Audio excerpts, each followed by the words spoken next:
नमस्कार, news brief में आप सभी का बहुत बहुत स्वागत है। मैं हूं आपके साथ ताने वर्मा। तो चलिए शुरुआत करेंगे इस खास बुलेटिन की। पीपल्स कॉन्फ्रेंस के विधायक सज्जाद गनी लोन ने सदन में आज धारा 370 और 35A को बहाल करने के साथ ही साथ स्टेटहुड को जल्द बहाल करने की जरूरत पर बल दिया। उन्होंने उपराज्यपाल के संबोधन में भी इसका कोई जिक्र न होने पर एतराज जताया। लोन ने बताया कि जम्मू कश्मीर के लोगों की भावनाओं के साथ खिलवाड़ किया जा रहा है और केंद्र सरकार को इस पर विचार करना चाहिए।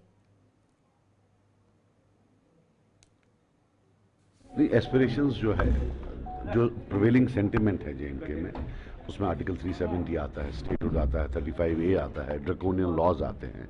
तो हमारा ये कहना था कि ये रिफ्लेक्ट नहीं हुई हैं एलजी एड्रेस में, और हमने कोई घर से कोई बात बनाकर नहीं लाई। हमने उनके मैनिफेस्टो से पढ़ा, page number 10, page number 11, page number 12, कि अगर इलेक्शन से पहले आप ये लोग बार बार दिन में 100 बार बोलते थे, हाउ इज इट कि ये एलजी एड्रेस में इसका मेंशन है। तो एक तो था एस्पिरेशंस, दूसरा है ग्रीवेंसेस, जो कि एडमिनिस्ट्रेटिव है, वो भी बहुत इंपॉर्टेंट है और उसका जिक्र है। But how do we convey to the rest of the country कि यहाँ पेन क्या था, यहाँ पीड़ा क्या थी।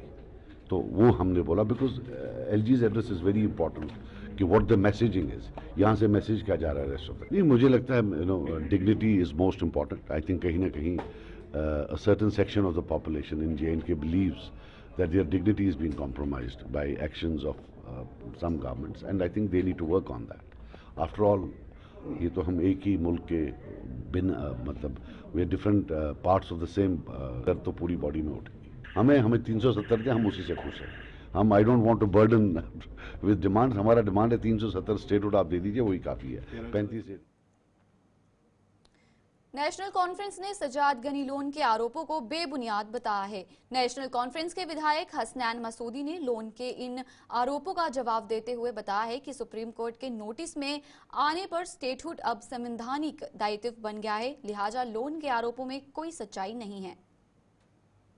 एमएलए सज्जाद लोन के द्वारा असेंबली में कहा गया कि भारतीय जनता पार्टी और नेशनल कॉन्फ्रेंस का आपस में जो है कहीं न कहीं अलायंस लव लेटर की यहाँ पर जो है बात की है। नहीं, उसमें कोई हकीकत नहीं है। देखिए उन्होंने क्या कहा क्या नहीं कहा, लेकिन बात यह है कि हमारा एक वाज़ेह मौक़िफ़ है जम्मू कश्मीर के हवाले से, जम्मू कश्मीर के अवाम के आईनी हुकूक के हवाले से। हमारा ये है कि 370 का जो 5 अगस्त 2019 का है वो गैर आईनी था, और हमारे साथ सुप्रीम कोर्ट ने भी कहा कि जो तरीक़ाकार इख्तियार किया गया वो तरीका का गलत था और उसको अल्टावारिस करार दिया। दूसरी बात यह है कि सुप्रीम कोर्ट ने जो विभाजन किया, जो विभाजन हुआ, तो सुप्रीम कोर्ट ने उस पर, हमने उस विभाजन का उस जो यहाँ के 2 हिस्से किए गए, यूटीज बनाई गई, डाउनग्रेड किया गया, हमने उसको चुनौती दी। सुप्रीम कोर्ट के सामने सॉलिसिटर जनरल ने कहा नहीं, इस बात पर बहस की जरूरत नहीं, क्योंकि हमने पहले ही मन बनाया हुआ, वादे किया हुआ है कि स्टेट रेस्टोर करेंगे, और सुप्रीम कोर्ट ने उसको ऑन रिकॉर्ड लिया उनके स्टेटमेंट को।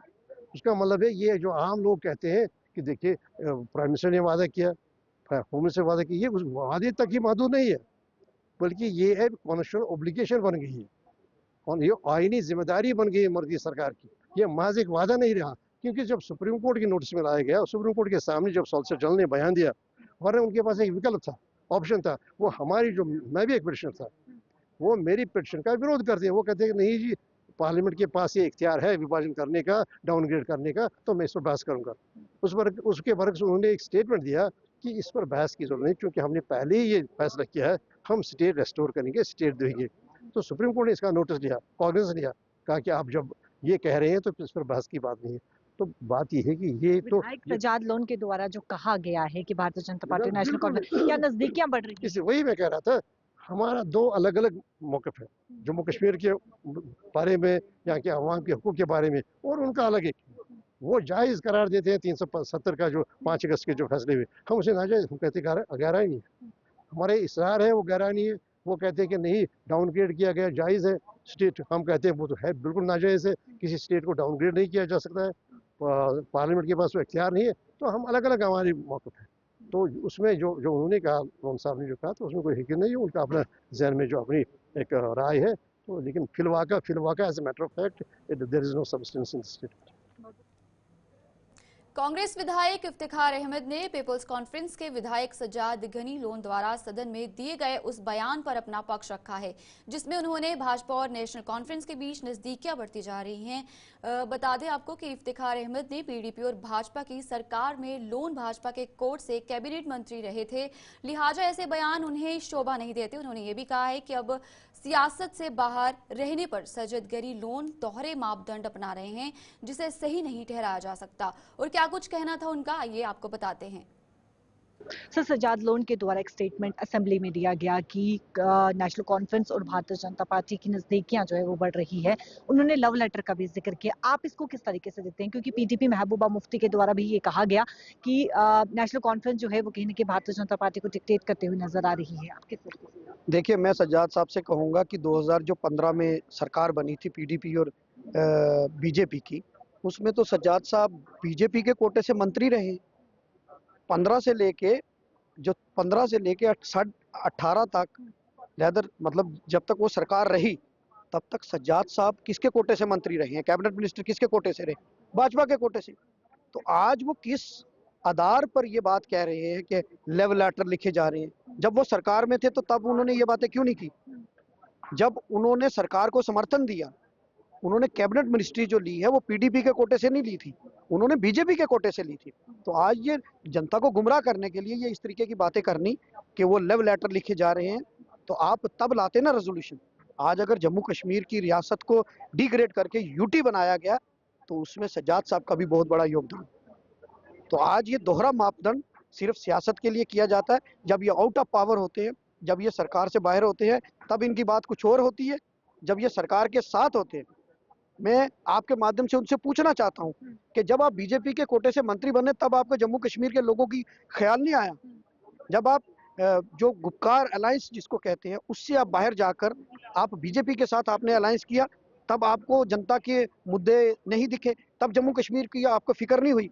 और आज आप कहते हैं उनकी नजदीकी है। आपने उमर साहब की स्टेटमेंट सुनी, उन्होंने कहा कि हमारा इंडिया अलायंस है, उसमें कांग्रेस और नेशनल कॉन्फ्रेंस ने अलायंस में सरकार बनाई है। और ये तो सवाल ही नहीं है क्योंकि कि बीजेपी का उसमें कुछ लेना देना है, लेकिन ये सिर्फ गुमराह करने की कोशिश की जा रही है।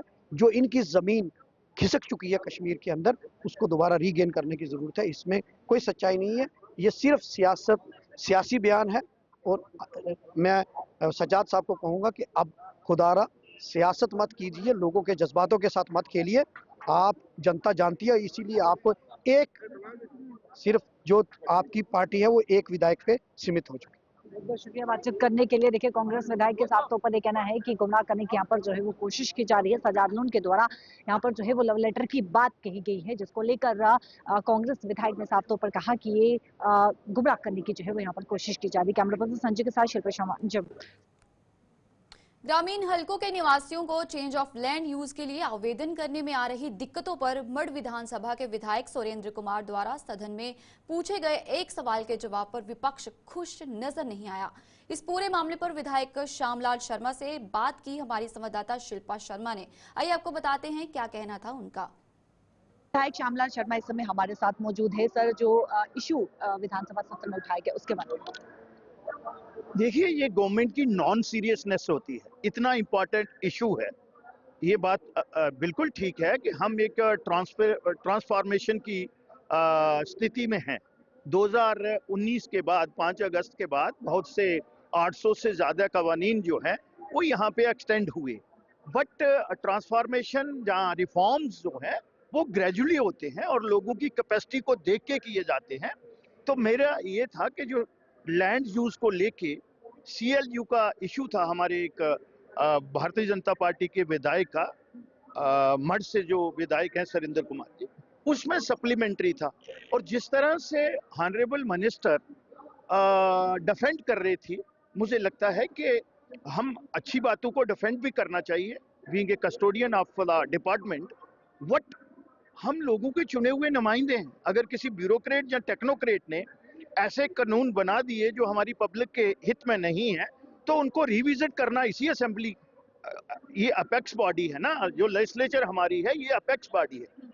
कानून तो हम बना सकते हैं, ऑफिसर नहीं बना सकते, चाहे हम यूटी में ही हैं।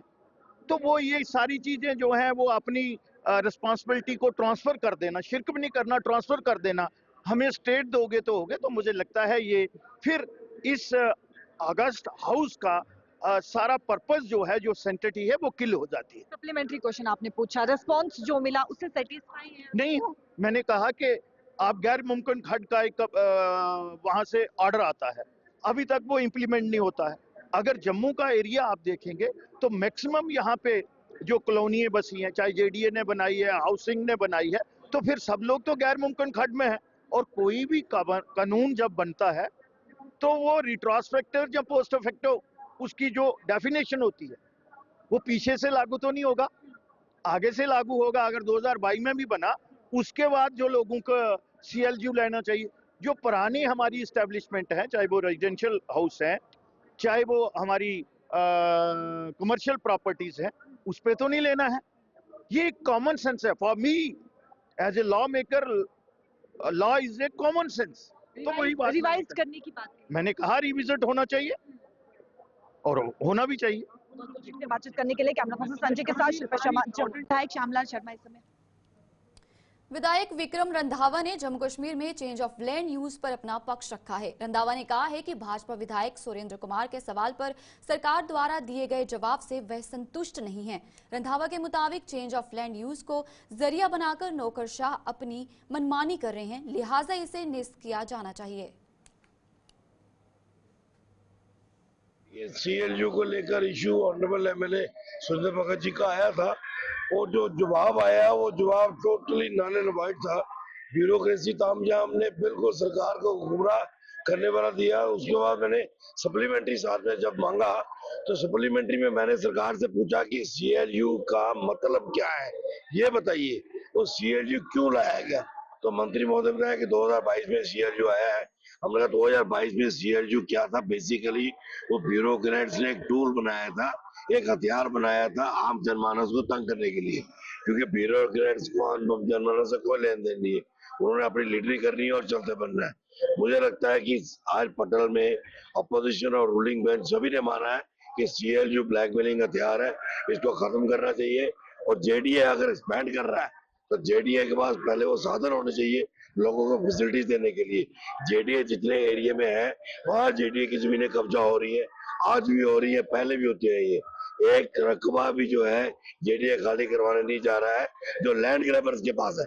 किसी गरीब के पास 5 मरले 10 मरले है, वहाँ जेडीए पहुंचता है। जो लैंड ग्रैबर ने हजारों करोड़ कब्जा की है वहाँ जेडीए बिल्कुल नहीं जा रहा है। उस पर हमने जोर दिया है कि सरकार सीएलयू को एबॉलिश करे, कि हमारे एक्ट में सीएलयू कैदी होना चाहिए, और जेडीए जो है वो सख्ती के साथ लैंड ग्रैबर्स के ऊपर अपना रखिएगा। सर, सीपीआईएम विधायक मोहम्मद यूसुफ तारिगामी ने जम्मू कश्मीर को पूर्ण राज्य से यूटी के फैसले को चुनौती दी है। उन्होंने कहा है कि जम्मू कश्मीर की संविधान सभा ने सबसे पहले भूमि सुधार कानून बनाया था। जब जम्मू कश्मीर में इस कानून को लागू किया गया, उस दौरान पाकिस्तान और हिंदुस्तान दोनों में ही ये कानून नहीं बना था। इस कानून से जम्मू संभाग के गरीब लोगों को भी भूमि के आधार मिले थे। और ये बना करके अगर गवर्नर साहब ना माने तो कभी बिजनेस रूल्स की कबूलियत नहीं होगी। माय पॉइंट इज, जहां कमजोरियां रही होंगी या रहेंगी, हमारे कैबिनेट की, इस कैबिनेट की हक है हर एक साथी को उंगली उठाने का, तनकीद करने का, जवाबदेही का। लेकिन यार, जहां हमें एक दूसरे के साथ मिलकर कुछ मसाइल का हल ढूंढना है, अब स्टेट चाहिए, वही डोगरा स्टेट को रेस्टोर कर लो। क्या आप ये नहीं चाहते हैं कि जो महाराजा ने लैंड लॉज के बारे में 1927 में 25 में नोटिफिकेशन जारी की और प्रोटेक्शन दी यहाँ के किसान को कि बाहर वाला जमीन नहीं खरीद सकता, जॉब की प्रोटेक्शन दे दी। एक साथ मिलकर हम मुतालबा क्यों न करें? हमें फुल स्टेटहुड चाहिए, डोगरा स्टेटहुड चाहिए, और इसके अलावा हमें चाहिए वो जो लैंड राइट्स मिले थे। 35 पर आपका एतराज है अपनी जगह, लेकिन जो महाराजा ने नोटिफिकेशन, 2 नोटिफिकेशन जारी किए हैं, उनके दायरे में मांग करे ये हाउस, हमें जमीन पर अधिकार चाहिए, हमें हमारे नौजवानों को जॉब पर अधिकार चाहिए। बहुत बहुत सीपीआईएम विधायक मोहम्मद यूसुफ तारिगामी ने जम्मू कश्मीर केंद्र सरकार पर जम्मू कश्मीर के टुकड़े करने का आरोप लगाया है। तारिगामी ने स्टेटहुड का दर्जा वापस लाने और 370 को निरस्त करने के फैसले की भी कड़ी निंदा की है। उन्होंने कहा है कि जिस ढंग से 370 को हटाया गया था वो असंवैधानिक था और साथ ही साथ डोगरा राज्य की अवाम की भावनाओं के साथ भी खिलवाड़ किया गया। एमएलए मोहम्मद यूसुफ तारागामी साहब इस समय हमारे साथ मौजूद है। सर, जो मुद्दा आपने उठाया उसके बारे में। मुद्दे कई थे। एक मुद्दा ये था क्या जो जहाँ तक हमारे हुकूक का ताल्लुक है, जम्मू कश्मीर के अवाम का, हमारे साथ खिलवाड़ हुआ, इंसाफ नहीं हुआ। और आपको मालूम होगा कि डोगरा स्टेट जब बनी तो उस वक़्त जनरल जोरावर सिंह साहब ने कुर्बानी दे दी और लद्दाख को मिलाया जम्मू कश्मीर के साथ। उस लद्दाख को भी अलहदा किया गया हमें पूछे बिना। और जहाँ तक कॉन्स्टिट्यूशन ऑफ इंडिया का ताल्लुक है, जो बना कॉन्स्टिट्यूएंट असेंबली से, उसमें हमारे हुकूक का तहफ़्फ़ुज़ किया गया था 370 की शक्ल में। लेकिन आजकल चर्चा है कि उसको हटाया गया। लेकिन आज ही जो वज़ीर हैं फॉरेन अफेयर्स के, उन्होंने भी जिक्र किया 370 का। तो मेरा मानना ये है कि कहा जाता था कि 370 ख़त्म हो गया, लेकिन वो अब भी that is haunting the minds of those who are in authority every time. और तब भी वो परेशान है और बार बार उसका जिक्र करते हैं। तो मरा नहीं है वो। ऐसी चीज़ों को जिस ढंग से हटाया गया, मेरे ख्याल में, हमारी राय में, कानून के ख़िलाफ़ है, आईन के ख़िलाफ़ है। और दूसरा, जहाँ तक स्टेट का ताल्लुक है, ये डोगरा स्टेट, उसको डाउन साइज़ कर लेना, उसको गिराना, डाउनग्रेड करना, वो तौहीन है, वो डिसरेस्पेक्ट है जम्मू के अवाम के साथ भी, कश्मीर के अवाम के साथ भी। और फिर हमें पूछे बिना उसको 2 हिस्से कर दिए गए। तो कुछ लोग कह रहे हैं कि सुप्रीम कोर्ट का फैसला था। मैंने कहा हमारी अदालत, सबसे बड़ी अदालत ये हाउस है। और ये बताइए, दाएं हूँ या बाएं हूँ, कौन ये नहीं चाहेगा कि हमें स्टेटहुड वापस मिले? जम्मू के लोग नहीं चाहेंगे। वो चाहेंगे क्या कि हम पंचायत घर में ही रहें? कश्मीर के लोग एक साथ मिलकर रहना चाहते हैं, इज़्ज़त से रहना चाहते हैं, हक के साथ। और मैंने जिक्र भी किया, जहाँ तक कभी चीफ मिनिस्टर का ताल्लुक है, उसके इख्तियारात क्या है। वो एक सिपाही को भी तब्दील नहीं कर सकता, एक पटवारी का तबादला नहीं कर सकता। तो इस वजह से हमारे मामलात जो हैं उनको उलझाया गया है। तो हमारी मांग रहनी चाहिए, चाहे इस पक्ष के लोग हैं या उस पक्ष के लोग, एक साथ मिलकर हम गवर्नमेंट ऑफ इंडिया से मुतालबा करेंगे कि हमारी डिग्निटी को बहाल किया जाए, हमारे वक़ार को बहाल किया जाए और हमारे हुकूक को बहाल किया जाए।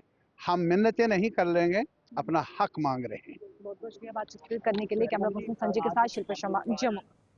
आम आदमी पार्टी के विधायक महराज मलिक ने सदन में जम्मू कश्मीर में पर्यटन को बढ़ावा देने की जरूरत पर बल दिया। उन्होंने कहा कि जम्मू कश्मीर में शराब बेचकर ही राजस्व नहीं बढ़ा सकती हैं, और बल्कि हमें दुबई से सबक लेते हुए यहां अपने संसाधनों का इस्तेमाल कर राजस्व में बढ़ोतरी करनी चाहिए। उन्होंने कहा कि खेलों के माध्यम से भी जम्मू कश्मीर में पर्यटन को बढ़ावा दिया जा सकता है, जिस पर सरकार को विचार करना चाहिए।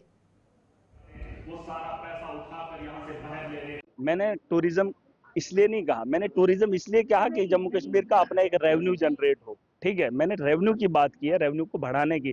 शराब बेचकर आप रेवेन्यू नहीं बढ़ाओगे, जम्मू कश्मीर की बेहतरी नहीं कर सकते हो। हमारा नौजवान नशे में धुत होगा और आप इमारत तामीर करेंगे, आप मंदिर या मस्जिद की तामीर करोगे, आप स्कूल या हॉस्टल की तामीर करोगे, हमारा नौजवान नशे में होगा। आप बेचोगे तो तामीर करोगे, उससे नहीं। हमारे पास जो रिसोर्सेज हैं, हमने उन रिसोर्सेज का इस्तेमाल करना है। शायद मैं भूल गया, हमारे पास पानी है, पावर प्रोजेक्ट है, हमें उनका इस्तेमाल करके रेवेन्यू जनरेट करना। हमारे पास जंगलात है, फॉरेस्ट अपना वसाइल है, हमारे पास टूरिज्म है। मैंने दुबई की बात की, लोगों ने क्रेडिट मोदी को दिया, बीजेपी को दिया। दुबई में मोदी ने मंदिर बनाया, वो दुबई वाले चला के उन्होंने मंदिर इसलिए बनाया क्योंकि सबसे ज्यादा पॉपुलेशन हमारे दूसरे नंबर पे है।